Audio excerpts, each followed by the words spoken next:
communication par micro-ondes que l'on appelle en la minimisant la téléphonie mobile.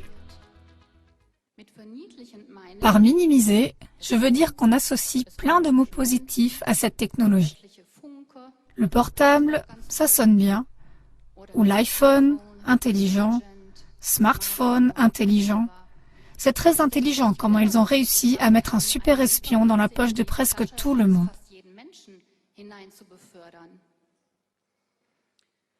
Le rayonnement de micro-ondes, maintenant omniprésent, est pour moi le plus grand crime contre la vie. Et à la fin de mon exposé, vous comprendrez peut-être un peu mieux ce que j'entends par là. Eh bien, dans la guerre contre la vie sur la planète Terre, j'ai l'impression que la technologie mobile 5G sonne le début de la bataille finale.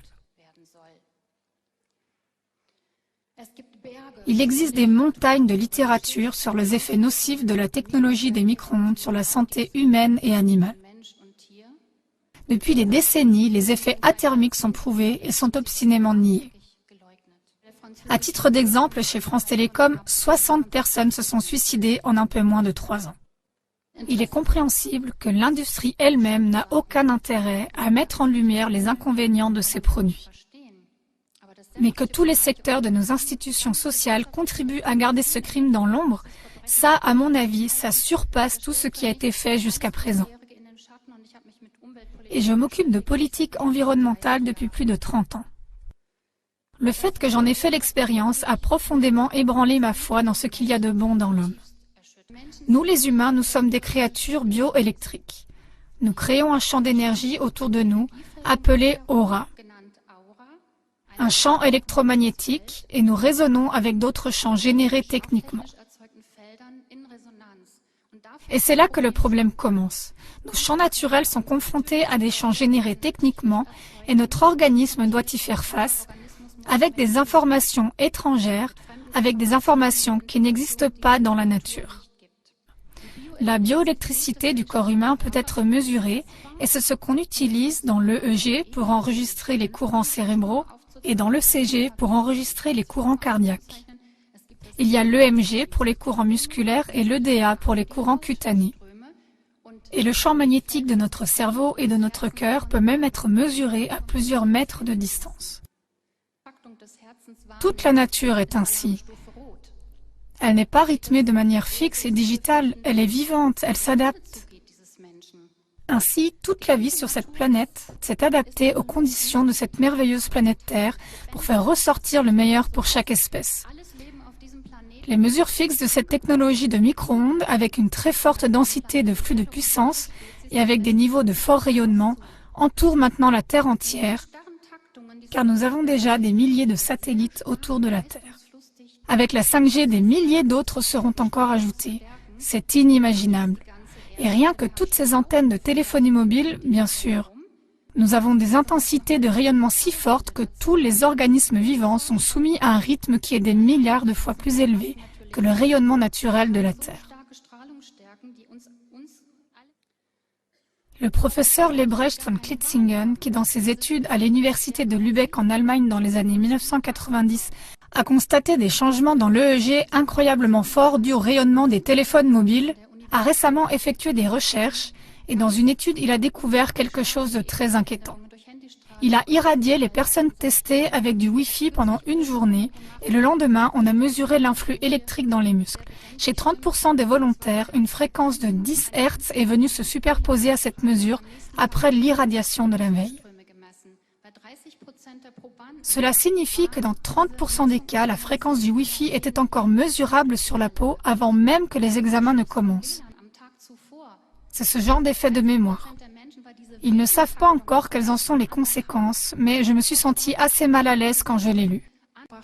Et je voudrais mentionner quelques-uns des nombreux effets non thermiques qui officiellement n'existent pas.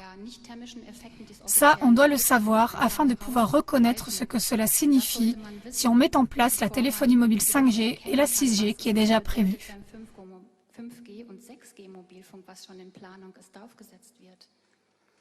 L'énorme augmentation des troubles mentaux, y compris la dépression, est bien connue.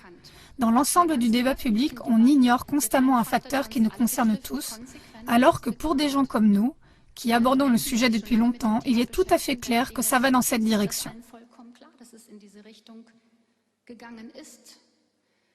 Lorsque la sérotonine, l'hormone qui produit la joie de vivre et le bonheur, les sentiments de bonheur, la force motrice diminue dramatiquement à cause du rayonnement électromagnétique généré techniquement, et cela a été prouvé par plusieurs études, alors ça ne nous surprend pas. La production de mélatonine aussi diminue, par exemple. La mélatonine produit la sérotonine. S'il y a peu de mélatonine, il y aura également peu de sérotonine.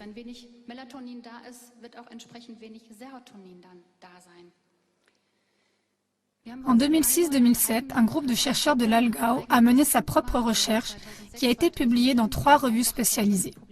Les analyses sanguines ont été effectuées avant la mise en service d'un mât de téléphonie mobile et les taux d'hormones ont été mesurés et de nouveaux échantillons sanguins ont été prélevés plusieurs fois après l'installation. Et des changements significatifs ont eu lieu pour la sérotonine et pour la mélatonine. Et dans le cas d'une écolière de 12 ans, c'était même tellement fort qu'il y avait un risque de suicide. Le taux de sérotonine avait tellement baissé.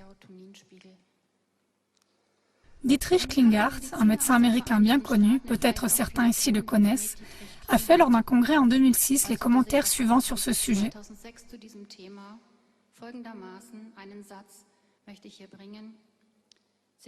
Dans ce domaine, la conséquence principale de l'exposition aux ondes n'est pas le cancer ou la leucémie ou les choses que nous allons présenter ici, mais la diminution du sentiment de vie, de la joie de vivre, du courage, de la créativité, des choses plus fines. Et les autres choses qu'il voulait présenter étaient déjà assez choquantes.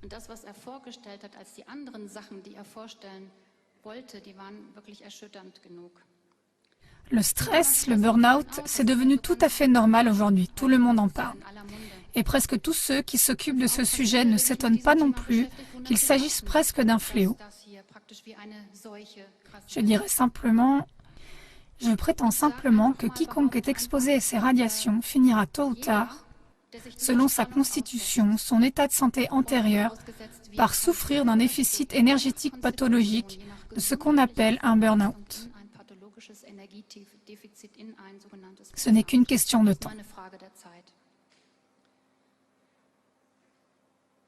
Et bien sûr, dans la discussion publique, ce sujet de la téléphonie mobile n'a tout simplement pas lieu. Constamment caché.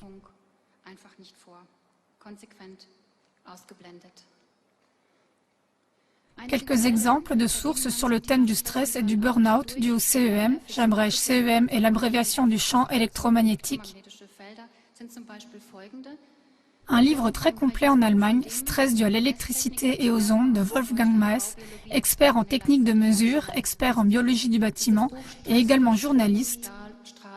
Et sur son site web, sur la page d'accueil, beaucoup de mises à jour ont été faites cet automne, où il parle aussi de la résistance aux antibiotiques et de la multiplication des bactéries dues aux champs électromagnétiques produits techniquement. Il faut le savoir, c'est assez délicat. Une étude importante que je voudrais souligner ici est une étude réalisée sur la base du volontariat par 2 médecins, l'étude dite de Rimbach. Cette étude a été menée en privé en 2004 et 2005 sur un groupe relativement important de 60 sujets, des nourrissons jusqu'à des retraités.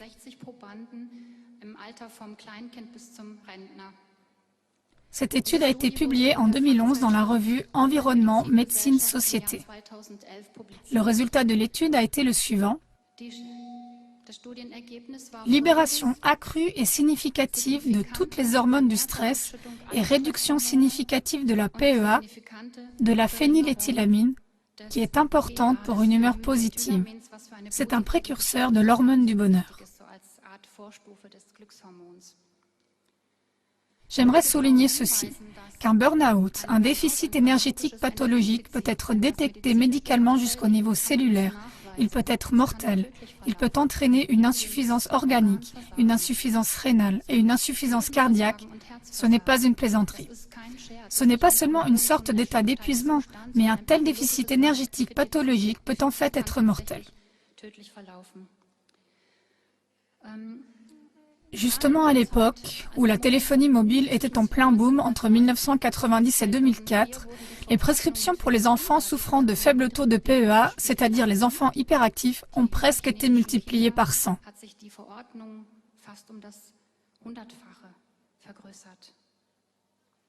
C'est une bonne affaire pour les multinationales pharmaceutiques, n'est-ce pas?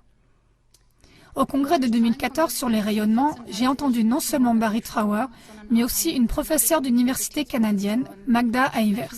Elle a raconté qu'il y avait eu plusieurs fois dans des écoles canadiennes. Elle a parlé de 4 cas d'arrêt cardiaque soudain d'adolescents. 2 ont pu être réanimés, les 2 autres non. C'est censé être normal dans les écoles aujourd'hui, ça? Comme des évanouissements, des vertiges et des saignements de nez? Normal? Et puis la démence. Ce sera un grand problème pour notre société. Dans 20 ans, nous serons un peuple de démons, a déclaré la physicienne et scientifique Brigitte Lange en janvier 2001 lorsqu'elle a parlé au forum du lundi à Erlenbach de l'ouverture de la barrière hémato-encéphalique par les CEM pulsés d'origine technique. Ce sera donc en 2021. À cause de l'ouverture de la barrière hémato-encéphalique, à cause de ce rayonnement micro-ondes pulsé, toutes les toxines environnementales peuvent atteindre le cerveau et entraîner des troubles neurologiques, la maladie d'Alzheimer et la démence. Donc, comme je l'ai dit, des médecins, tous ceux qui sont impliqués dans ce sujet depuis longtemps, ne sont pas surpris par cette évolution. Et je crains que de nombreux drames familiaux ne soient vraiment à prévoir lorsque les parents ne reconnaissent plus leurs enfants et qu'à l'avenir, les enfants ne reconnaîtront peut-être plus leurs parents. Je vis moi-même un tel drame dans mon cercle personnel de connaissances. Il y a quelques années, il y a très longtemps, au moins 6 à 8 ans je crois, j'ai vu une émission un matin. Ça devait être juste avant 7 heures. Il y a toujours quelqu'un qui vient pour une interview. À l'époque, le thème était l'augmentation du nombre de personnes atteintes de démence, des personnes au début de la cinquantaine dans les grandes villes, souvent célibataires, qui n'ont pas de famille pour s'occuper d'elles et dont les soins représenteraient un gros problème. Le problème va vraiment s'aggraver. Et bien sûr, on ne trouve pas de mention de ce sujet dans la discussion publique, ce sujet dont je parle ici.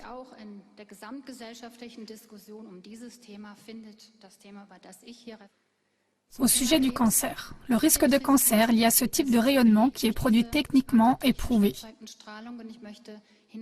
Et j'aimerais me référer à mon article dans le journal allemand OHA, les ondes de téléphonie mobile et le risque de cancer non évoqué, qui est mis en ligne. En 2011, l'OMS a classé les rayonnements de téléphonie mobile dans la catégorie 2B. Des études importantes, telles que l'étude Reflex, menée dans 12 instituts de recherche européens parmi 7 pays de l'UE, ont détecté des ruptures doubles de brins d'ADN humain. Jusque-là, on avait prouvé que seuls les rayons X et le rayonnement radioactif généré techniquement provoquaient cela. Le saviez-vous? D'autres résultats d'études l'ont prouvé. Ces résultats de recherche, de nombreuses études n'ont pas été incluses dans l'évaluation. Cette évaluation aurait dû avoir lieu beaucoup plus tôt. Et surtout le rôle des médias. À l'époque, ils avaient tourné ça au ridicule. Oh, les rayonnements du téléphone portable, c'est aussi dangereux que le café. Mais la presse à la Cune a malheureusement omis de signaler, je veux dire que c'est pour ça qu'elle est appelée ainsi, ce qu'il y a d'autre dans la catégorie 2B, comme par exemple le benzène et le DDT. Oui, donc le café est aussi sain que le DDT? Non, les études portaient sur l'acide caféique. J'aimerais voir combien de temps vous resteriez en bonne santé, ou moi, si je ne me nourrissais plus que d'acide caféique. C'est exactement ce qu'ils ont montré. En le tordant, en le sortant de son contexte, en ne transmettant pas tout, mais que la partie qui leur est utile pour démontrer ce qu'ils veulent démontrer.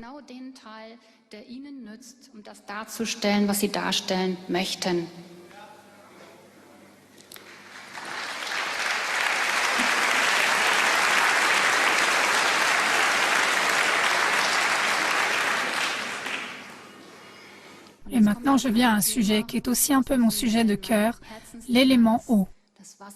Un élément merveilleux. Nous vivons sur cette planète aquatique et les humains sont des êtres aquatiques. Saviez-vous que le docteur Masaru Emoto a également fait faire des études sur les effets des rayonnements micro-ondes et qu'il était vraiment horrifié par les résultats?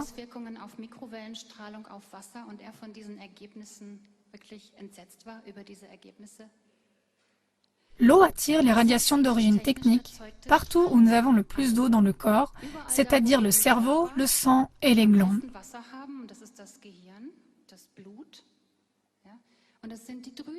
C'est pourquoi à Fukushima, par exemple, ou partout où ont eu lieu des catastrophes nucléaires, les cancers glandulaires, la leucémie, les tumeurs cérébrales sont simplement le sujet. On peut même le prouver. Pour le rayonnement micro-ondes, si j'avais l'équipement de mesure ici maintenant, je pourrais mesurer ici dans l'air et ensuite mettre la sonde dans l'eau. Et alors vous remarqueriez à quel point la mesure deviendrait forte. Donc l'eau attire ces rayonnements, on peut le prouver. Ce qui est particulièrement grave dans cette histoire, c'est que les fœtus dans l'utérus, les bébés en croissance, sont entourés d'eau. Vous pouvez alors imaginer ce qui arrive. Une équipe de l'université de Tel Aviv a étudié il y a des années si l'eau possède une mémoire et a irradié de l'eau pendant 2 heures avec un rayonnement de téléphone portable classique, c'est-à-dire avec un faible champ électromagnétique CEM, et a constaté que les bactéries se reproduisaient 2 à 3 fois plus vite et vivaient plus longtemps dans cette eau. L'équipe autour de la professeure Monika Krüger de l'université de Leipzig est également passée à la télévision il y a des années et a montré comment le glyphosate agit sur les bactéries dans le corps humain.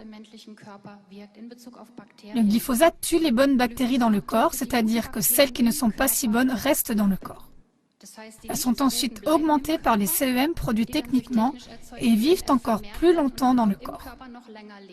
Donc, si on veut nuire aux humains et aux animaux, n'est-ce pas une bonne combinaison? D'ailleurs, d'après les données scientifiques reconnues, vous êtes tous ici devant moi des cadavres et des poupées en plastique remplies de gel. Car c'est ce qui a été utilisé pour tester les valeurs limites. C'est la science reconnue aujourd'hui. C'est assez macabre.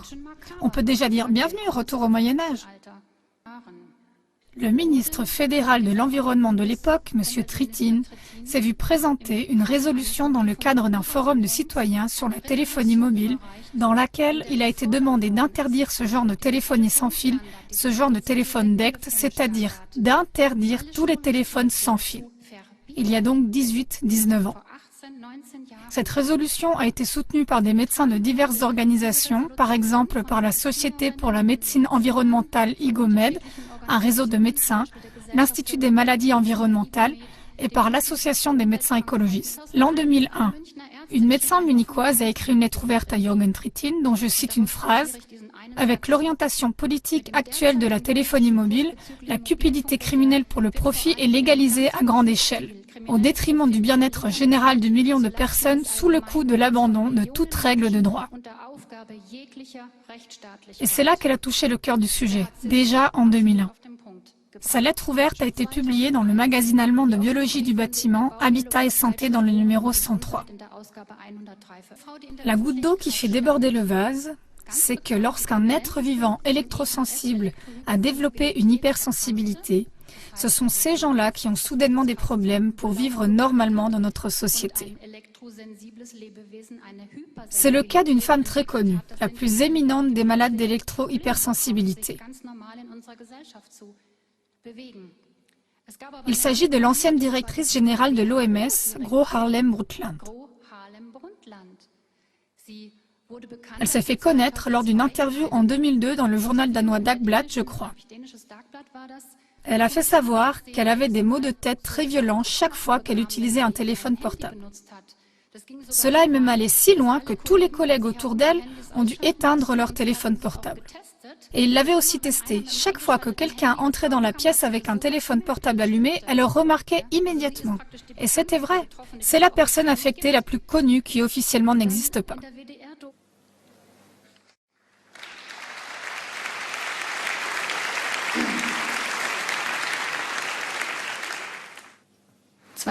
L'année dernière, 2 médecins très engagés, Christine Aschermann et Cornelia Waldmann-Seltsam, ont publié un livre qui fournit de nombreuses informations spécialisées et met également en lumière la souffrance des gens.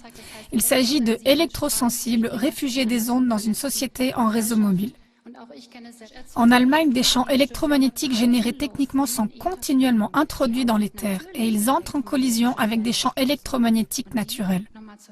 Et pour rappel, ces champs électromagnétiques résonnent les uns avec les autres et cela a peut-être un lien avec notre climat chaotique, avec ce que nous expérimentons actuellement. Oui. Eh bien, qu'est-ce qu'ils ont prévu avec la téléphonie mobile 5G? Avec les objets connectés, nous pouvons vraiment tout relier au réseau. Et nous ne serons pas autorisés à avoir des voitures que nous conduisons nous-mêmes. Mais nous devrons nous mettre dans des ordinateurs télécommandés. J'ai donc décidé que si ça vient, je ne prendrai plus que mon vélo. Je ne vais pas m'asseoir dans un de ces trucs, désolé, mais c'est comme ça.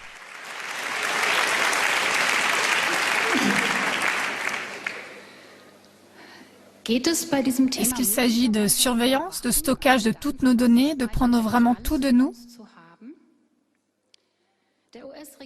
Le consultant du gouvernement américain, Zbigniew Brzezinski, qui est bien connu, est cité comme suit dans le livre Les think tanks du journaliste américain William Engdahl. Il écrit « L'ère technétronique est caractérisée par l'émergence progressive d'une société davantage contrôlée. Une telle société sera dominée par une élite qui ne sera pas limitée par des valeurs traditionnelles. Bientôt, il sera possible d'assurer une surveillance quasi ininterrompue de chaque citoyen et de tenir à jour des registres dans lesquels même les informations les plus privées sur le citoyen seront enregistrées. Les autorités ont immédiatement accès à ces dossiers à tout moment. » Fin de citation. C'est ce que Brzezinski écrivait en anglais dans son livre des années 70, Entre deux âges. C'est donc planifié depuis très très longtemps. Le directeur technique de la NSA, William Bigney, qui a été interviewé par le comité d'enquête de la NSA, non pas ici en Suisse, mais chez nous en Allemagne, a admis que chaque trace électronique de chaque individu est effectivement conservée et archivée par la NSA. Pour cela, la NSA a fait construire dans l'État américain de l'Utah un complexe à cet effet qui a coûté 1,7 milliard de dollars et qui est aussi grand que 17 terrains de football. Et c'est là que tout est stocké, à lire dans le livre « Démocratie de façade et État de l'ombre ».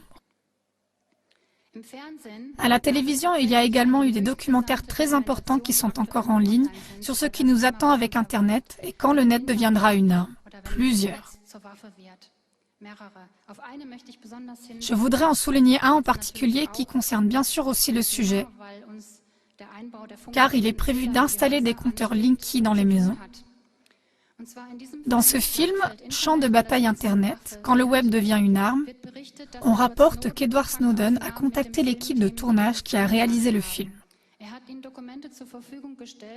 Il lui a fourni des documents prouvant que la NSA avait l'intention de maîtriser pleinement Internet. Elle voulait tout concevoir de manière à pouvoir intervenir à tout moment dans l'infrastructure d'autres pays. C'est ce qu'elle voulait pouvoir faire. Arrêter des centrales nucléaires, espionner et manipuler des entreprises commerciales.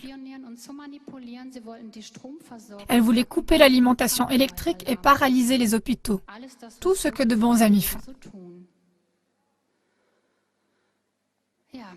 Oui. Et si je puis me permettre de vous rappeler maintenant le livre Blackout de Mark Ellsberg. Oui, c'est risqué. Donc vraiment, vous pouvez penser, les politiciens qui initient une telle chose doivent être dérangés.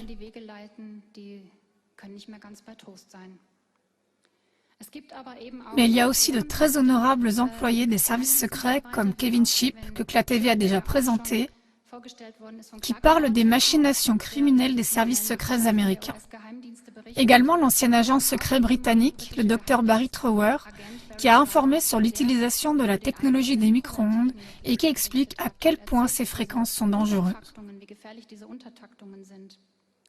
D'ailleurs, du film EP vient la phrase « Celui qui a toutes les données, il peut tout manipuler ». Et on peut, ce qui est encore plus dangereux aujourd'hui, effacer les traces dans Internet. Ainsi, lorsqu'une cyberattaque se produit, lorsqu'un pays coupe l'électricité à un autre pays, vous pouvez blâmer un tiers. Et c'est très dangereux, parce que l'OTAN s'est autorisée, si elle identifie quelqu'un qui a mené une cyberattaque contre son pays, à faire valoir la clause de défense mutuelle de l'OTAN. Et s'ils l'interprètent de telle manière qu'ils en blâment les Russes, alors ils ont enfin une raison d'attaquer, de détruire l'Europe, de tout paralyser ici. C'est ça qui est la dangereuse histoire du champ de bataille d'Internet. Ensuite, il y a aussi la question de savoir s'il ne s'agirait pas d'un dépeuplement, d'une réduction ciblée de la population. Et là, j'aimerais encore citer une phrase du livre de William Engel, Les think tanks. Dans l'introduction, il y a une phrase qui dit « Les think tanks anglo-américains présentés forment le fond ou la belle façade d'un clique de personnes ultra riches et d'une froideur extrême, d'un véritable culte raciste de la mort. Leur motivation est de réduire drastiquement la population mondiale. » Et j'ai entendu M. Engel lui-même, lorsqu'il a présenté son livre au congrès de COP, dire que 30 ans de recherche ont été consacrés à ce livre. Je ne pense pas qu'il dise n'importe quoi.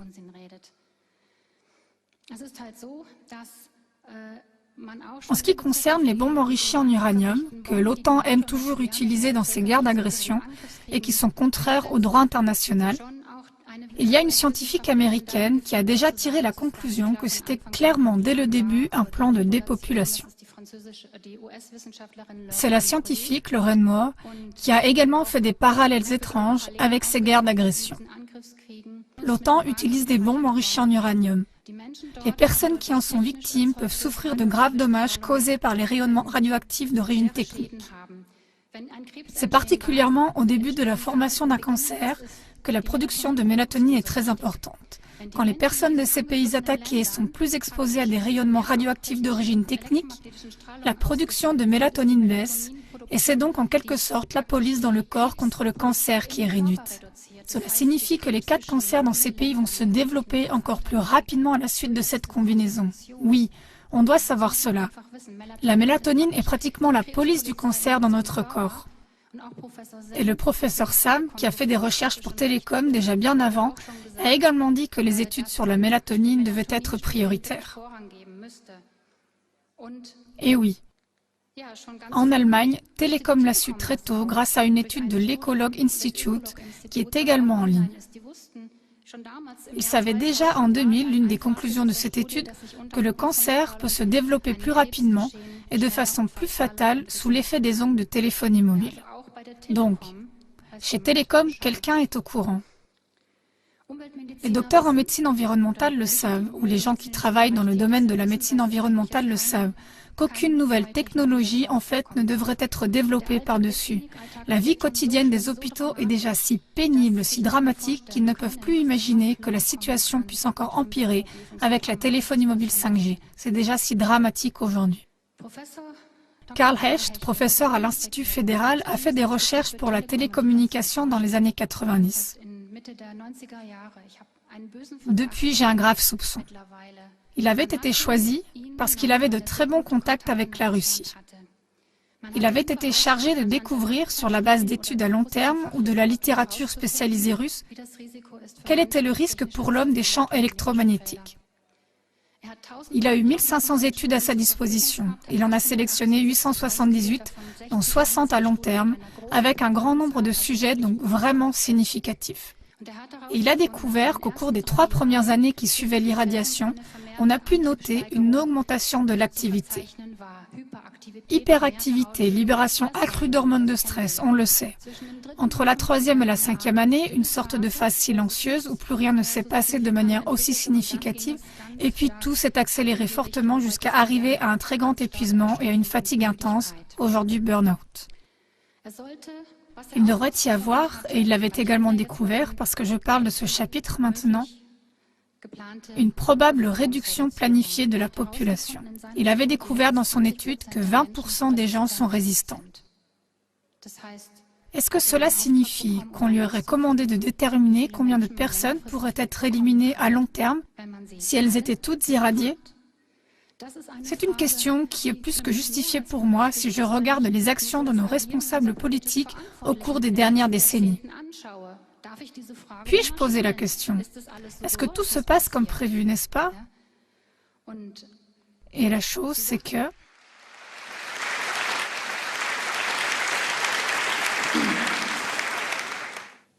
komme gleich zum Ende, bin schon fast fertig. J'arrive à la fin, j'ai presque fini. Quand on voit ce qui se développe avec de l'intelligence artificielle, on peut presque penser que 80% d'entre nous, les bouches à nourrir inutiles, peuvent disparaître. Nous serions alors simplement remplacés par l'intelligence artificielle et les 20% les plus forts physiquement et qui existeraient encore seraient réduits à n'être que des esclaves inutiles. C'est comme ça que je vois les choses maintenant, je ne peux pas l'expliquer autrement.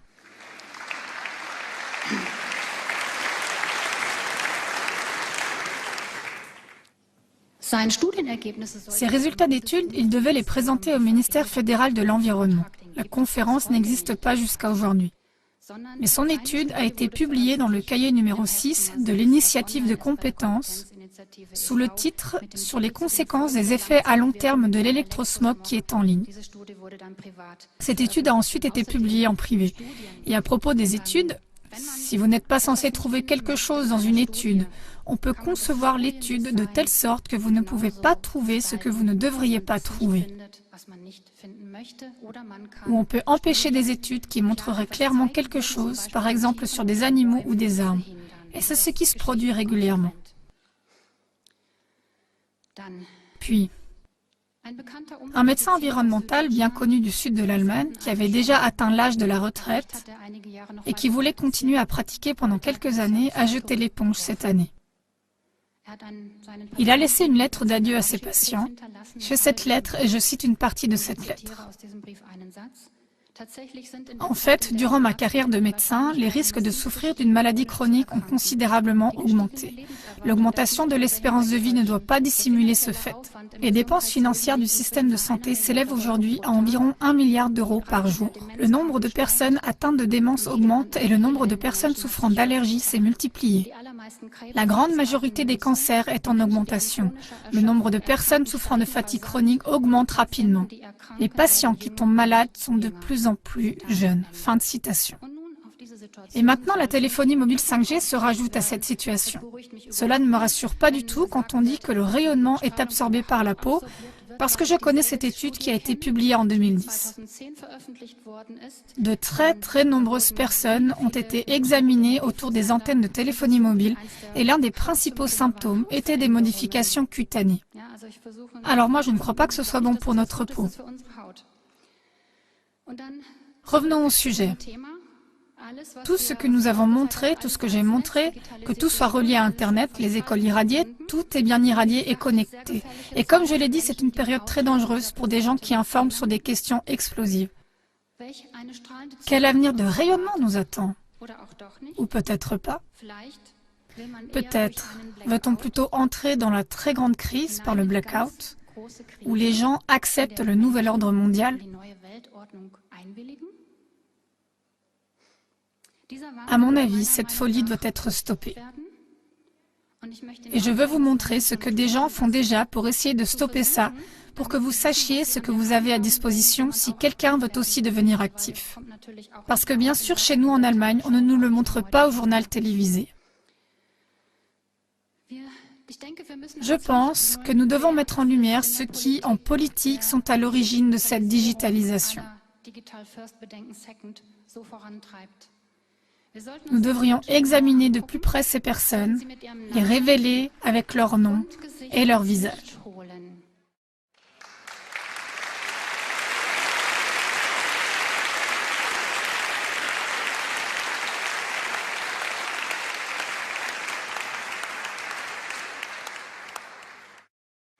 Nous devrions examiner dans quelles alliances transatlantiques et quels think tanks elles sont impliquées.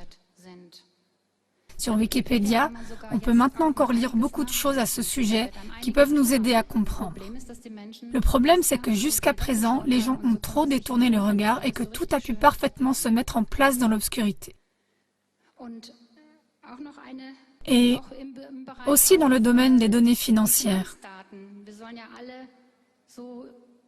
On veut nous faire envoyer nos données via le programme Elster du Bureau des impôts. N'est-ce pas une étrange coïncidence que ce programme, en abrégé, donne en allemand le nom d'un oiseau voleur, Elster, la pie? Remarquable, non?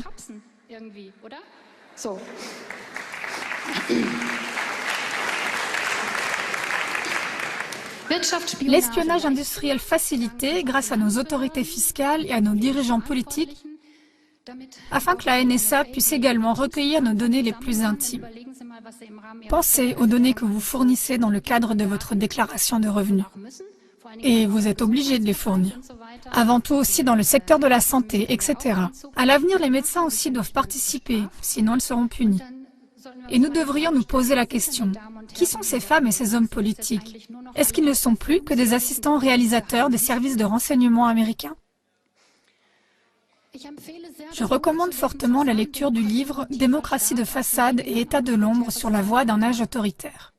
Il montre ce que signifie l'agenda néolibéral, à savoir que nous, les êtres humains et la nature, nous devons seulement servir de ressources pour le profit de quelques-uns. Et alors nous comprenons aussi également ce qui concerne le sujet de la téléphonie mobile lorsque nous savons quel est l'ordre du jour qui est en cours d'élaboration. Alors, que pouvons-nous faire si nous voulons faire quelque chose? Si possible, ne participez pas. Dans la mesure du possible, ne pas participer. Arrivé à un certain point de connaissance en 2005, mon mari et moi avons résilié nos contrats de téléphone portable.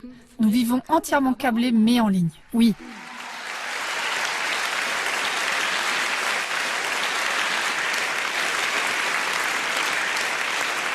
Encore une chose, que pouvons-nous faire de plus? Je suis convaincue que chaque maire d'une commune, d'une ville est responsable de nous. Et si chaque maire recevait une belle lettre avec ces documents, il ou elle serait informé des responsabilités qu'il ou qu'elle assumera conjointement en cas d'extension des communications mobiles 5G dans cette commune ou cette ville. J'ai déjà commencé. J'ai envoyé une telle lettre surprise à notre maire.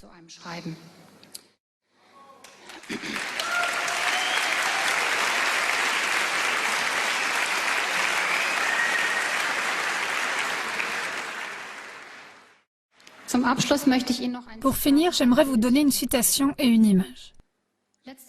La semaine dernière, une nouvelle antenne de téléphonie mobile a tout d'un coup été installée tout près de notre maison.